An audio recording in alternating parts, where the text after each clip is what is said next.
கல்வி மதிப்பெண்ணிற்கானது அல்ல, மதியை பெருக்குவதற்கானது. நான் கண்ணன், தமிழாசிரியர், சிவதன்ய அகாதமி. சரிங்களா? 6ஆம் வகுப்பு முதல் பருவம் மற்றும் 2ஆம் பருவத்தில் எழுத்திலக்கணம் முழுவதும் என்ன செஞ்சோம்? பார்த்தோம்.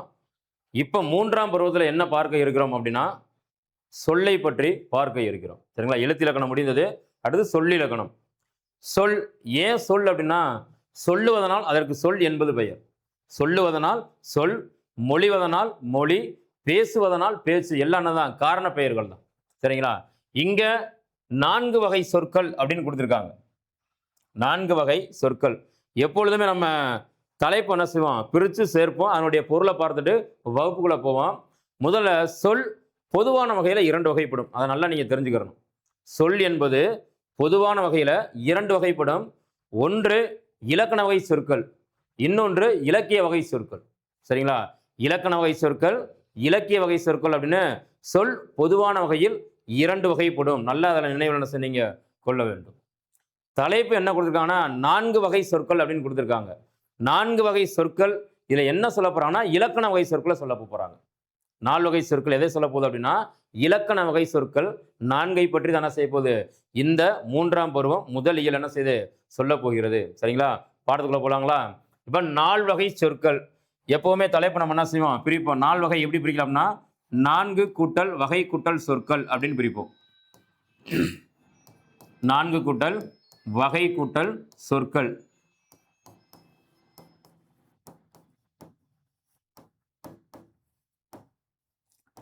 நான்கு என்பது எண்ணு பெயர், வகை என்பது ஒவ்வொரு பிரிவையும் குறிக்கக்கூடியது. சரிங்களா?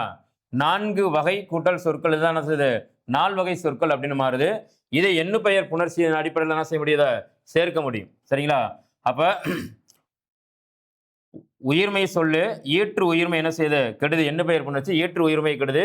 மீதி 4 கூட்டல் வகை கூட்டல் சொற்கள் அப்படின்னு என்ன செய்து இருக்கிறது. சரிங்களா? இந்த நகரம் லகரமாக திரிகிறது. நகரம் எப்படி தெரிகிறது?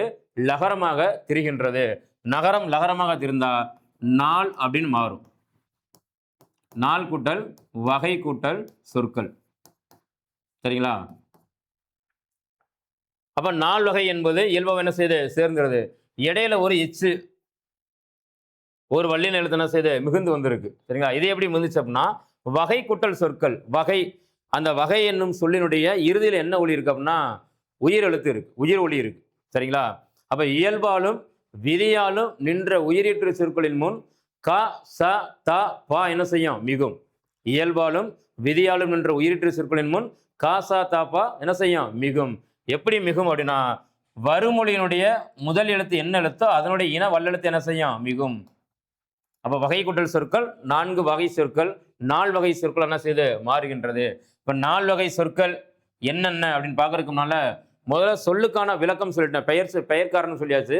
அடுத்து சொல் என்றால் என்ன அப்படின்னு பார்த்தீங்கன்னா ஒரு எழுத்து தனித்து நின்றோ ஒன்றுக்கு மேற்பட்ட எழுத்துகள் தொடர்ந்து வந்தோ பொருள் தந்தால் அது சொல். இங்க என்ன கொடுக்குறாங்கன்னா தமிழில் சில எழுத்துகள் தனித்து நின்று பொருள் தரும். சரிங்களா? அது ஓரெழுத்து ஒரு மொழி. ஒரே ஒரு எழுத்து தான் இருக்கு. அது என்ன செய்யும் ஒரு பொருளை தரும். உதாரணத்துக்கு பூ அப்படின்னு ஒரு எழுத்து இருக்கு. நெடில் பூ நெடில் எழுத்து. அது என்ன செய்யும் ஒரு மலரை குறிக்கும். சரிங்களா? அடுத்து கோ என்னும் ஒரு நெடில் எழுத்து இருக்கு. அது என்ன செய்யும் அரசனை குறிக்கும். சரிங்களா? ஆ என்னும் ஒரு நெடில் எழுத்து இருக்கு. அது என்ன செய்யும் பசுவை குறிக்கும். சரி, இதெல்லாம் ஓரெழுத்து ஒரு மொழிகள். அப்ப முதல்ல என்ன சொல்றாங்க தமிழ்ல சில எழுத்துகள் தனித்து நின்று என்ன செய்யும் பொருள் தரும்.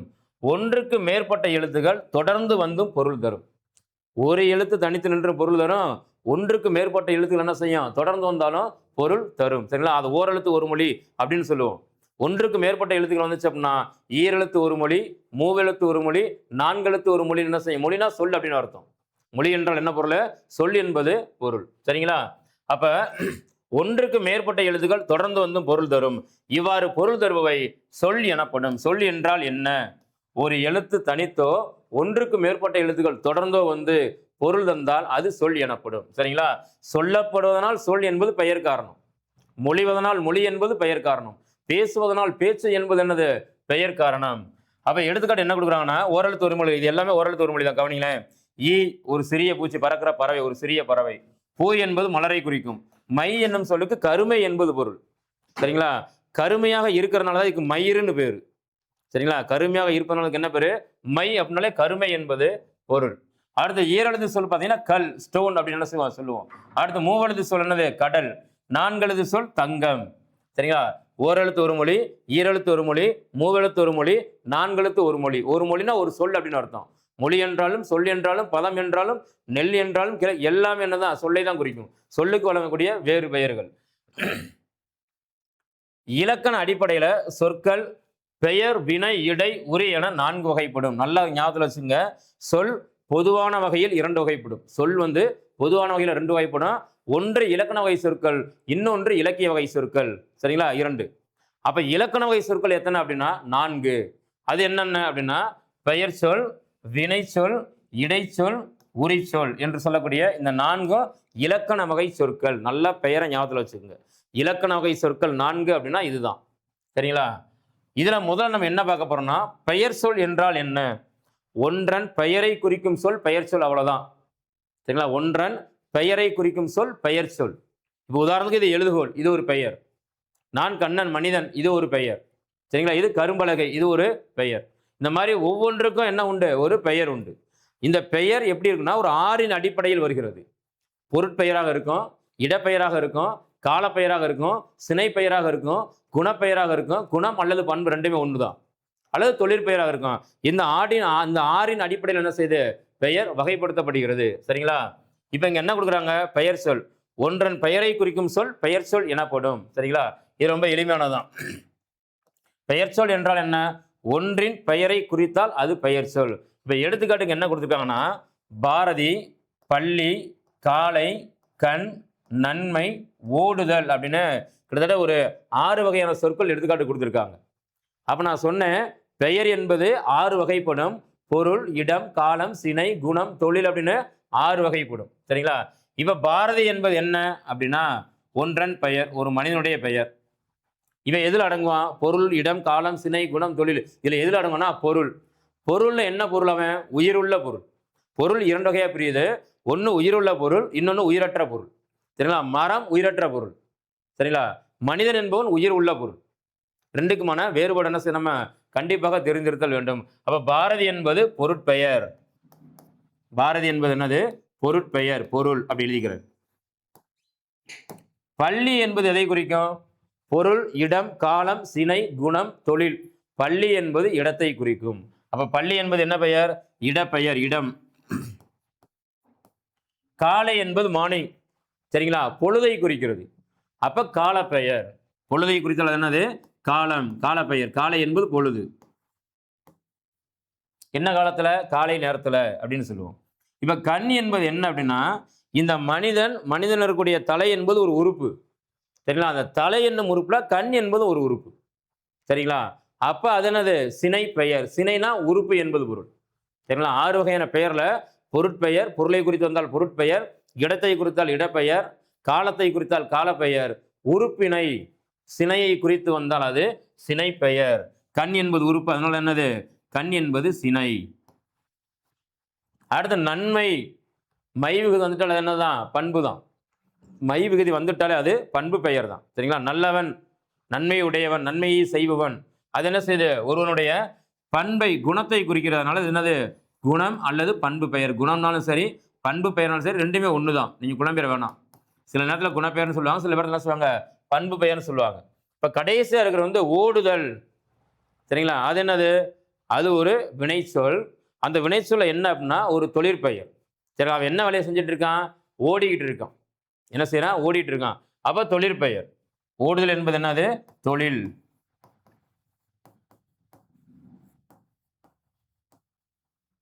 அல், தல், அம், ஐ, கை இது எல்லாமே தொழிற்பெயருக்கான விகுதிகள். சரிங்களா? ஒரு வினைக்கு இறுதியில தல்லு, அல்லு, அம்மு, ஐ, கை இதெல்லாம் வந்தால் என்ன செய்யாது? தொழிலை குறிக்கும். இந்த மாதிரி தொழிலை குறித்து வந்தால் அது என்னது? தொழிற்பெயர். அப்ப பெயர் ஒன்றன் பெயரை குறிக்கும் சொல் பெயர் சொல் எனப்படும். அது பொருள், இடம், காலம், சினை, குணம், தொழில் என்று சொல்லக்கூடிய 6 அடிப்படையில் அடங்கும். பாரதி என்பது பொருட்பெயர். என்ன பொருள்னா உயிருள்ள பொருள். சரிங்களா? உயர்திணை பொருள். உயிருள்ள பொருள், உயர்திணை என்னது? பொருள்ல பாரதி வருகிறார். அடுத்து பள்ளி என்பது ஒரு இடத்தை குறிக்கிறது. ஆகையினால் அது இடப்பெயர். காலை என்பது பொழுதை குறிக்கிறது. அதனால் அது என்னது? காலப்பெயர். சரிங்களா? காலம், காலப்பெயர், காலை நிறுத்திட்டோம். கண் என்பது உறுப்பை குறிக்கிறனால சினை பெயர். நன்மை என்பது குணம் அல்லது பண்பை சொல்வதனால அது என்னது? பண்பு பெயர். ஓடுதல் என்பது ஒரு தொழில். சரிங்களா? வினை என்றாலும் செயல் என்றாலும் தொழில் என்றாலும் எல்லாமே ஒண்ணுதான். நீங்க குழம்பிடக்கூடாது. சரிங்களா? வினை எனினும் செயல் எனினும் தொழில் எனினும் மூன்றும் ஒன்றுதான். சரிங்களா? அதனால ஓடுதல் என்பது என்னது? ஒரு வினைதான். சரிங்களா? அது ஒரு தொழிற்பெயர். அப்ப பெயர் 6 வகை என்ன அப்படின்றத பார்த்துட்டோம். அடுத்து என்ன பார்க்க போறோம்னா வினை சொல். வினைனா என்ன? நாம் செய்யும் செயல்கள் அனைத்தும் வினையே. நாம் செய்யக்கூடிய செயல்கள் அனைத்து என்னது? வினையே. Every action should be called verb. What is verb? Verb என்றால் என்ன? Every action should be called verb. நாம் செய்யக்கூடிய செயல்கள் அனைத்தும் என்னது? வினை. சரிங்களா? ஓடுறது, ஆடுறது, பாடுறது, இப்போ நான் பாடம் நடத்துறது, நீங்க கவனிக்கிறது, எழுதுறது, சாப்பிடுறது, உட்கார்றது, எழுந்து எல்லாமே செய்யும் செயல்கள் அனைத்தும் வினையே. செய்யும் செயல்கள் அனைத்தும் வினையே. சரிங்களா? அப்ப வினை சொல், வினை என்னும் சொல்லுக்கு செயல் என்பது பொருள். நல்லா ஞாபகம் வச்சுக்கோங்க. வினை என்னும் சொல்லுக்கு என்ன பொருள்? செயல் என்பது பொருள். செயலை குறிக்கும் சொல் வினை சொல் எனப்படும். ஒன்றன் செயலை குறிக்கும் சொல் வினை சொல் எனப்படும். அதுக்கு என்ன எடுத்துக்காட்டு கொடுத்துருக்காங்க? வா, வருதல், ஒரு வினை, ஒரு செயல். அடுத்து போ, போதல், அது ஒரு வினை. எழுது, எழுதுறது ஒரு செயலை குறிக்குது, அது வினை. விளையாடுறது அது ஒன்னது ஒரு செயல், விளையாடு. சரிங்களா? இப்ப இதெல்லாம் என்னது? வினை. சரிங்களா? ஒரு செயலை குறித்து வரக்கூடியது. வானா வர்றது, போனா போறது, எழுதுனா எழுதுறது, விளையாடுனா விளையாடுறது. இது எல்லாம் என்ன செய்யுது? செயலை குறிப்பதனால அதற்கு என்ன பேரு? வினைன்னு பேரு. அப்ப வினை எனினும் செயல் எனினும் எல்லாமே என்னதுதான்? தொழில் எனினும் எல்லாமே ஒன்றுதான். வினை, செயல், தொழில் மூன்றும் என்னதான்? ஒன்றுதான். சரிங்களா? அப்ப வா, போ, எழுது, விளையாடு இவை எல்லாம் என்னது? நாம் செய்யக்கூடிய செயல்கள். ஆகையினால அதை வினைச்சொல் அப்படின்னு சொல்றோம். நாம் செய்யக்கூடிய செயல்கள் அனைத்தும் என்னதுதான்? வினைச்சொல். Every action should be called verb. மறந்துடக்கூடாது. அடுத்து இடைச்சொல். இந்த பெயர் சொல்லையும் வினை சொல்லையும் சார்ந்து வரக்கூடிய சொல்லுக்கு, சரிங்களா, பெயர் சொல்லையும் வினை சொல்லையும் சார்ந்து வரும் சொல் இடைச்சொல் ஆகும். நல்லா ஞாபகம் வச்சுங்க. வினா என்ன செய்யலாம்? கேட்கலாம். பெயர் சொல்லையும் வினை சொல்லையும் சார்ந்து வரும் சொல் கொடுத்துட்டு என்ன செய்யலாம்? 4 ஆப்ஷன்ல 4 விடை என்ன செய்யலாம்? வைக்கலாம். சரிங்களா? அப்ப பெயர் சொல்லையும் வினை சொல்லையும் சார்ந்து வரக்கூடிய சொல் என்னது? இடைச்சொல். இடைச்சொல் தனித்து இயங்குமா அப்படின்னா பெயர் சொல்லை போல வினை சொல்லை போல இடைச்சொல் ஒருபோதும் தனித்து இயங்காது. அது இடையில் மட்டும்தான் வரும். அதனால அதுக்கு இடைச்சொல்னு பேரு. சரிங்களா? பெயர் சொல்லை போல வினை சொல்லை போல இடைச்சொல் ஒருபோதும் தனித்து வராது. இடைச்சொல் என்ன செய்யாது? ஒருபோதும் தனித்து வராது. அதனாலதான் அதுக்கு என்னது? இடைச்சொல்னு பேரு. அது என்ன செய்யாது? தனியா வராது. இப்போ உதாரணத்துக்கு சில எடுத்துக்காட்டுகள் கொடுத்துருக்காங்க. மற்று, ஐ அப்படின்னு 3 இடைச்சொல் கொடுத்துருக்காங்க. இது எப்படி வரும் பாருங்க. தந்தையும் தாயும், மற்று ஒருவர், மற்றொருவர், அதை பிரிச்சோம்னா மற்று கூட்டல் ஒருவர். சரிங்களா? அடுத்து திருக்குறளை, திருக்குறள் கூட்டல் ஐ சேர்க்கும்போது திருக்குறளை படித்தேன். அப்பங்க ஐ என்பது என்னது? இடைச்சொல். அப்ப இங்க என்பது இடைச்சொல், இங்க மற்ற என்பது இடைச்சொல், இங்க ஐ என்பது என்னது? இடைச்சொல். சரிங்களா? இப்ப இதுக்கு அடுத்து என்ன வரலாம்? திருக்குறளை படித்தேன்.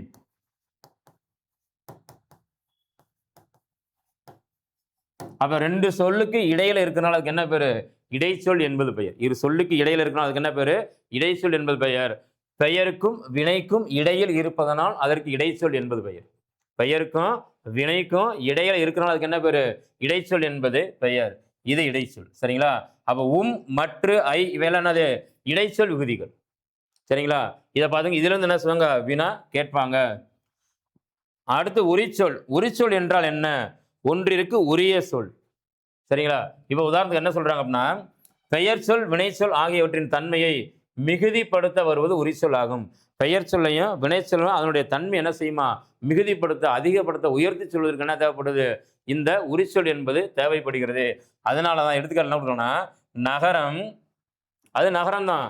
எப்படிப்பட்ட நகரம்? மாநகரம். மானா பெரிய நகரம் அப்படின்னு அர்த்தம். சரிங்களா? அடுத்து என்ன கொடுக்குறாங்க? சிறந்தது. எப்படி சிறந்தது? சால சிறந்தது. அப்ப சால, தவ, உரு, நனி இது எல்லாம் என்னது? உரிச்சொல் தொடர்கள். இதெல்லாம் என்னது? உரிச்சொல் தொடர்கள். சரிங்களா? இந்த மாதிரி சொல் பொதுவான வகையில் 2, ஒன்று இலக்கண வகை சொற்கள், இன்னொன்று இலக்கிய வகை சொற்கள். இலக்கண வகை சொற்கள் 4, பெயர், வினை, இடை, உரி என்று 4. அதுல பெயர் சொல் ஒன்றன் பெயரை குறித்து வந்தால் அது பெயர் சொல். அது 6 வகைப்படும். பொருள், இடம், காலம், சினை, குணம், தொழில் என்று சொல்லக்கூடிய 6 வகைப்படும். சரிங்களா? அதே மாதிரி வினை, நம் செய்யக்கூடிய செயல்கள் அனைத்தும் என்னதான்? வினைதான். சரிங்களா? ஓடுறது, ஆடுறது, பாடுறது எல்லாம் என்னதான்? வினைதான். இப்ப இந்த பெயர் சொல் வினை சொல்ல போல இடைச்சொல் தனித்து வருமா அப்படின்னா இடைச்சொல் தனித்து வராது. அது பெயருக்கு வினைக்கு என்ன செய்யும்? இடையில் தான் வரும். இடைச்சொல் ஒருபோதும் என்ன செய்யாது? தனித்து வராது. ஐ, மற்று, என்பது என்னது? இடைச்சொற்கள். அடுத்து கடைசியில உரிச்சொற்கள். உரிச்சொல்லினுடைய தன்மை என்ன அப்படின்னு பார்த்தோம்னா அந்த சொல் கொடுக்கப்பட்ட சொல் என்ன செய்யும்? உயர்த்தி சொல்லும். சரிங்களா? கொடுக்கப்பட்ட சொல்ல உயர்த்தி சொல்லும். அது பெயர் சொல்லா இருந்தாலும் சரி, வினை சொல்லா இருந்தாலும் சரி, அதை உயர்த்தி சொல்வதற்காக இருக்கிறனால அதுக்கு என்ன பேரு? உரிச்சொல் என்பது பொருள். அப்ப என்னது? நகரம் தான். எப்படிப்பட்ட நகரம்? மாநகரம், உயர்த்தி சொல்வது. அப்ப மா என்பது என்னது? உரிச்சொல் தொடர். சரிங்களா? சிறந்தது. எப்படி சிறந்தது? சால சிறந்தது, சால பேசினான், இதெல்லாம் கடிநகர் சொல்றோம்ல, இது எல்லாம் என்னதுதான்? உரிச்சொல் தொடர்கள் தான். இந்த மாதிரி என்ன செய்றாங்க? 4 வகையான பெயர்களையும் சொல்லி கொடுத்துருக்காங்க. அடுத்து இங்க கற்பவை கற்றப்ப என்ன கொடுக்குறாங்கன்னா பின்வரும் தொடர்களில் உள்ள 4 வகை சொற்களை வகைப்படுத்துக. பின்வரும் தொடர்களில் உள்ள 4 வகை சொற்கள் என்ன செய்யுங்க? அது என்னென்ன வகை அப்படின்னு வகைப்படுத்துங்க அப்படிங்கிறாங்க. இப்ப முதல்ல என்ன இருக்கு? வளவனும் தங்கையும் மாநகர பேருந்தில் ஏறினர். எதுல ஏறுறாங்க? வளவன், தங்கை மாநகர பேருந்துல என்ன செய்றாங்க? ஏறுறாங்க. சரிங்களா? நகரம் என்ன நகரம்? மாநகரம். அப்ப அது என்னது? மாநகரம் என்பது என்னது? உரிச்சொல். மான் வந்துட்டால் என்னது? அது உரிச்சொல். வளவனும் தங்கையும், என்பது என்னது? என்னன்னு பார்த்தோம்? இடைச்சொல். அப்படிங்க பாருங்க. என்பது என்னது? இடைச்சொல். சரிங்களா? மா என்பது என்னது? உரிச்சொல். அப்ப அந்த சொல் எடுக்கும்போது வளவனும் தங்கையும் மாநகர பேருந்தில் ஏறினர். அப்ப வெளிப்படையா நமக்கு தெரிகிறது மா என்பது என்னது? இது என்பது இடைச்சொல், மா என்பது என்னது? உரிச்சொல். சரிங்களா? ஈன்னு போட்டுறேன், இடை அப்படின்னு போட்டுறேன். இதுக்கு மாவுக்கு வந்து உரி அப்படின்னு போட்டுறேன். அடுத்து நாள்தோறும் திருக்குறளை படி. நாள்தோறும் என்ன செய்ய? திருக்குறளை படி. இங்க என்பது என்னது? இடைச்சொல். திருக்குறளை, ஐ என்பது என்னதுதான்? இடைச்சொல் தான். ஐ என்பது என்னதான்? இடைச்சொல் தான். அப்ப என்பதும் இடைச்சொல், ஐ என்பதும் இடைச்சொல். இதுல என்ன செய்யுது? 2 இடைச்சொற்கள் இருக்கின்றன. அடுத்து பார்த்தீங்கன்னா ஏழைக்கு உதவுதல் சால சிறந்தது. இப்பதான் சொன்னோம், சாலை என்பது உரிச்சொல். சாலை என்பது என்னது? உரிச்சொல். ஏழைக்கு கு, உதவுதல் தல், தொழிற்பெயர். சரிங்களா? ஏழைக்கு உதவுதல் சால சிறந்தது என்றார் ஆசிரியர்.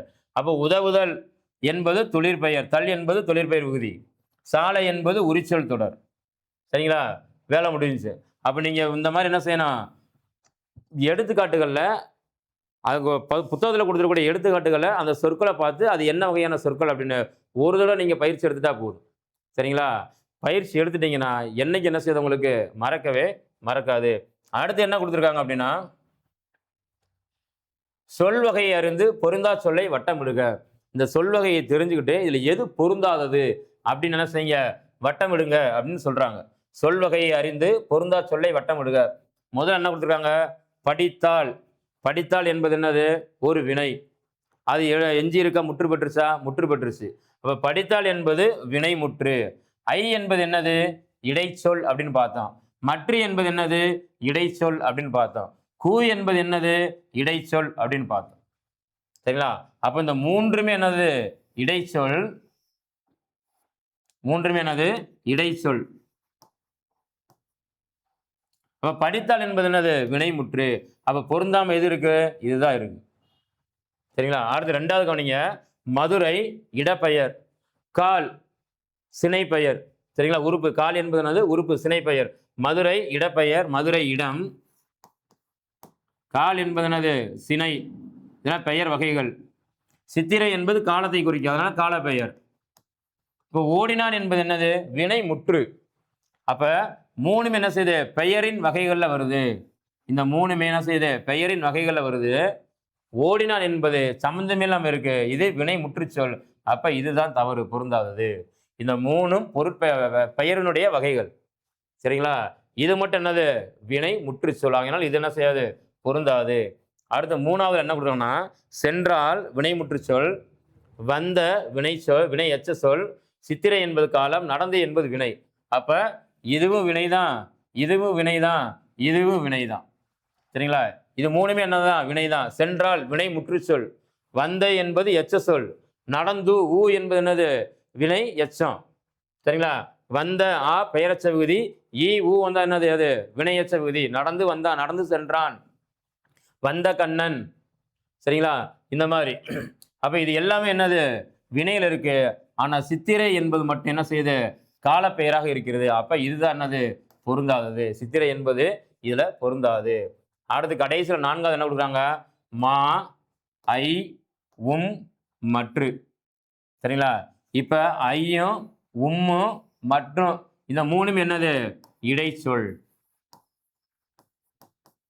இந்த மூணுமே ஒரே இனம் அப்படி வச்சுக்கோங்க. இந்த மூணு என்ன இனம்? இடைச்சொல் இனம். ஆனாங்க மா மட்டும் கவனிங்களேன். மா என்பது என்னது? உரிச்சொல் தொடர். அப்ப பொருந்தாம இடைச்சொலுக்குள்ள என்ன செய்யுது? உரிச்சொல் தொடர் வந்திருக்கு. அப்ப இதுதான் என்னது? தவறானது. இதுதான் என்னது? தவறானது. இவ்வளவுதான். அப்ப சொல் வகையை அறிந்து நம்ம என்ன செஞ்சிருக்கோம்? பொருந்தாத சொல்ல தெளிவாக எடுத்து என்ன செஞ்சிட்டோம்? எழுதிட்டோம். அடுத்து வேற எதுவும் மொழித்திறன் பேசல கொடுத்துருக்காங்களா அப்படின்னு பார்ப்போம்.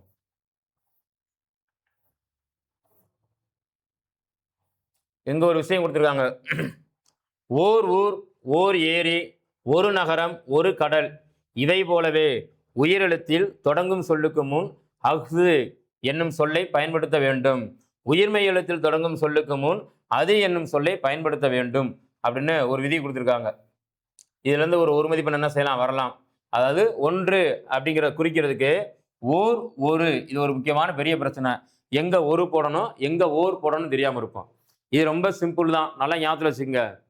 ஒரு என்பதை எங்க பயன்படுத்தணும் அப்படின்னா, உயிர்மை எழுத்துல ஒரு சொல் தொடங்குது அப்படின்னா அதுக்கு முன்னால ஒருன்னு போட்டுக்கிறலாம். ஒரு புத்தகம் எழுதலாம், ஒரு மரம் எழுதலாம், ஒரு எழுதுகோள் எழுதலாம், தவறே கிடையாது. ஒரு எழுதுகோள் எழுதினா தவறு. ஒரு புத்தகம் சரி, ஒரு மரம் சரி, ஆனா ஒரு எழுதுகோள் எழுதினா தவறு. ஏன் எழுதுகோள் எழுதினா தவறு?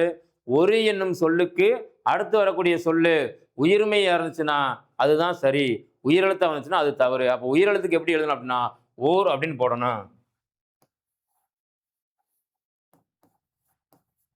ஓர் இலை அப்படின்னு தான் என்ன செய்யணும்? எழுதணும். ஒரு இலைன்னு என்ன செய்யக்கூடாது? எழுதக்கூடாது. இப்ப பெரும்பாலும் நமக்கு என்ன செய்வாங்க? இந்த கதை சொல்லும் போதெல்லாம் பார்த்தீங்க அப்படின்னா பாட்டிகள்லாம் கதை சொல்லிட்டு இருப்பாங்க. கதை சொல்லும்போது ஒரு ஊர்ல ஒருத்தர் இருந்தானா, ஒரு ராஜா இருந்தாராம். ஒரு ஊர்ல, அதே தப்பு. சரிங்களா? இலக்கண முறைப்படி கதை பேச்சு வழக்கில் வேணா அது சரி. ஆனா இலக்கண முறைப்படி ஒரு ஊர்ல என்பது என்னது? தவறானது. அப்ப எப்படி ஆரம்பிக்கணும்? ஓர் ஊர்ல. ஓர் இருந்தா என்ன செய்யணும்? உயிரெழுத்துக்கு முன்னால ஓர் பயன்படுத்தணும். உயிர்மை எழுத்துக்கு முன்னால ஒரு என்பதை என்ன செய்யணும்? பயன்படுத்தணும். இந்த விஷயத்தை சொல்றதுக்கு தான் என்ன செய்றாங்க? இத்தனை வரிகள் கொடுத்திருக்காங்க. ஒன்று என்பதை குறிக்க ஓர், ஒரு ஆகிய இரண்டு சொற்களும் பயன்படுகின்றன. உயிரெழுத்தில் தொடங்கும் சொல்லுக்கு முன்னர் ஓர் என்னும் சொல்லை பயன்படுத்த வேண்டும். உயிர்மை எழுத்தில் தொடங்கும் சொல்லுக்கு முன் ஒரு என்னும் சொல்லை என்ன செய்ய நம்ம பயன்படுத்தணும். நல்லா ஞாபகம் வச்சுங்க. உயிர்மைக்கு முன்னால ஒருன்னு பயன்படுத்தணும். உயிரெழுத்துக்கு முன்னால் என்ன செய்யணும்? ஓர் அப்படிங்கிறத என்ன செய்யணும்? பயன்படுத்த வேண்டும். ஓர் ஊர் என்பது சரி, ஓர் ஏரி என்பது சரி, ஓர் நகரம் எழுதக்கூடாது, தப்பு. சரிங்களா? அதே மாதிரி ஒரு நகரம் எழுதணும், ஓர் நகரம் எழுதக்கூடாது. நிறைய நம்ம இந்த கதைகள் படிக்கின்ற பொழுது என்ன செய்யும்? இந்த இலக்கண தவறுகள்லாம் வரும். அது பேச்சு வழக்கில் எழுதுனால என்ன செய்றாங்க? அப்படியே எழுதிட்டு போயிடுவாங்க. ரைட். இவை போலவே உயிரெழுத்தில் தொடங்கும் சொல்லுக்கு முன் அது என்னும் சொல்லை பயன்படுத்த வேண்டும். உயிரெழுத்த தொடங்குனா அது அது அப்படின்னு என்ன செய்யணும்? சொல்லணும். சரிங்களா? அஃது, அக்கு என்ன செய்யணும்? நடுவில் போட்டிருக்கணும். அதுதான் சரியானது. சொல்லை பயன்படுத்தணும். உயிர்மை எழுத்தில் தொடங்கும் சொல்லுக்கு முன்னால அது என்பது என்ன செய்யணும்? பயன்படுத்தணும். அஃது இங்குதான் உள்ளது, இங்கே. ஏன்னா உயிரெழுத்துல ஆரம்பிக்குது. அதனால அங்க முன்னால என்ன செய்யணும்? அஃது அப்படிங்கிற வார்த்தை என்ன செய்யணும்? நம்ம பயன்படுத்த வேண்டும். சரிங்களா? அது நல்லா தான் இருக்கு, அது நன்றாக உள்ளது. அப்ப இங்க உயிர்மை எழுத்துல ஆரம்பிக்குது. அப்ப என்ன செய்யணுங்க? அது அப்படிங்கிறத பயன்படுத்தலாம். சரிங்களா? இது அஃது அதுக்கான விஷயம். அஃது அதுக்கான கருத்து இது. சரிங்களா? இப்ப ஒரு, ஓர் எங்க பயன்படுத்தணும், அஃது அது என்பதை எங்க பயன்படுத்தணும் அப்படிங்கிறத தெளிவா நம்ம தெரிஞ்சுக்கிறோம். இதுல இருந்து என்ன செய்யும்? வினா எடுத்தனா கண்டிப்பா இருந்து என்ன செய்வாங்க? ஒரு வினா எடுப்பாங்க. சரிங்களா? ரைட். கீழ்காணும் தொடர்களில் உள்ள பிழைகளை திருத்தி எழுதுக பயிற்சி கொடுக்குறாங்க. சரிங்களா? எப்பவுமே என்ன செய்வாங்க? முன்னால ஒரு விஷயத்த சொல்லி ஒரு கருத்தை சொல்லிட்டாங்கன்னா கீழே என்ன செஞ்சுறாங்க? பயிற்சிகள் கொடுத்துருவாங்க. கீழ்காணும் தொடர்களில் உள்ள பிழைகளை திருத்தி எழுதுக. இது ஒரு சொற்றொடர் கொடுத்துருக்காங்க. இதுல பிழை இருக்கு அப்படின்னு சொல்றாங்க. ஒரு அழகிய சிற்றூரில் ஓர் குளம் இருந்தது. இதுல என்ன தவறு இருக்கு? 2வது சொல்லுடைய முதல் எழுத்து உயிர் எழுத்தா இருக்கு. அப்ப இங்க ஒரு வரக்கூடாது, தப்பு. இங்க கவனிங்க, குளம் உயிர்மை எழுத்துல இருக்கு. இங்க ஓர் போட்டிருக்காங்க. அப்ப இதுவும் தப்பு. சரிங்களா? அப்ப எப்படி எழுதியிருக்கணும்? ஓர் அழகிய சிற்றூரில் ஒரு குளம் இருந்தது. ஓர் அழகிய இப்படி எழுதியிருக்கணும். ஓர் அழகிய ஒரு குளம். இதுதான் அது சரியானது. சரிங்களா? அப்போ உயிரெழுத்துக்கு முன்னால ஒரு என்ன செய்யணும்? ஓர் பயன்படுத்தணும். உயிர்மை எழுத்துக்கு முன்னால என்ன செய்யணும்? ஒரு பயன்படுத்தணும். அதே மாதிரி தான் இங்கு ஒரு இரவும் ஓர் பகலும் சேர்ந்தது ஒரு நாள். ஒரு இரவும் ஒரு பகலும் சேர்ந்தது ஒரு நாள் அப்படின்னு என்ன செய்றாங்க? சொல்றாங்க. சரிங்களா? அப்ப ஒரு இரவு இது தப்பு. ஓர் இரவுன்னு என்ன செய்யணும்? ஓர் இரவு அப்படின்னு இருக்கணும். இங்க ஓர் பகல் என்பது தவறு. ஏன்னா இங்க என்னது உயிர்மை எழுத்து வந்திருக்கு. அப்ப என்ன செய்யணும்? ஒரு பகல். அப்ப எப்படி இருக்கணும்? ஓர் இரவும் ஒரு பகலும் சேர்ந்ததுதான் ஒரு நாள். ஒரு நாள் என்பது சரி. சரிங்களா? அடுத்து 3வது என்ன கொடுத்துருக்காங்க? அது இல்லாத இடத்தில் எதுவும் நடக்காது. அது இல்லாத இடத்துல எதுவுமே நடக்காது அப்படிங்கிறாங்க. சரிங்களா? இங்க உயிரெழுத்து இருக்கு. அதுக்கு முன்னால் இருக்கக்கூடிய சொல்ல முதல்ல உயிரெழுத்து இருந்துச்சு அப்படின்னா நம்ம அதுன்னு எழுதக்கூடாது. என்ன செய்யணும்?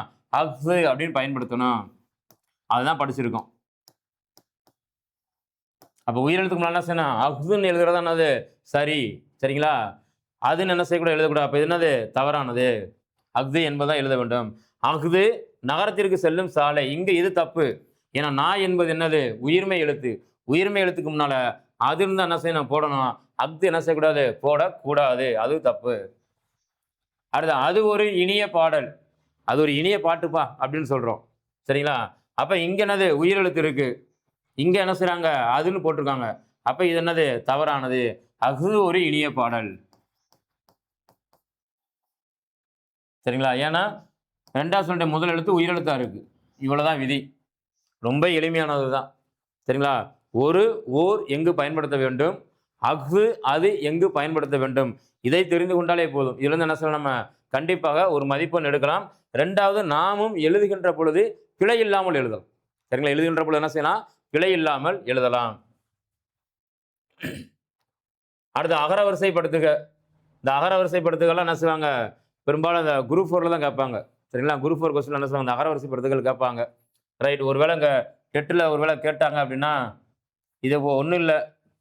அகரவரிசை உங்க எல்லாருக்குமே தெரியும். இங்க இருக்கக்கூடிய சொல்ல பூரா பாருங்க. பூராமே பா வரிசை சொற்கள்.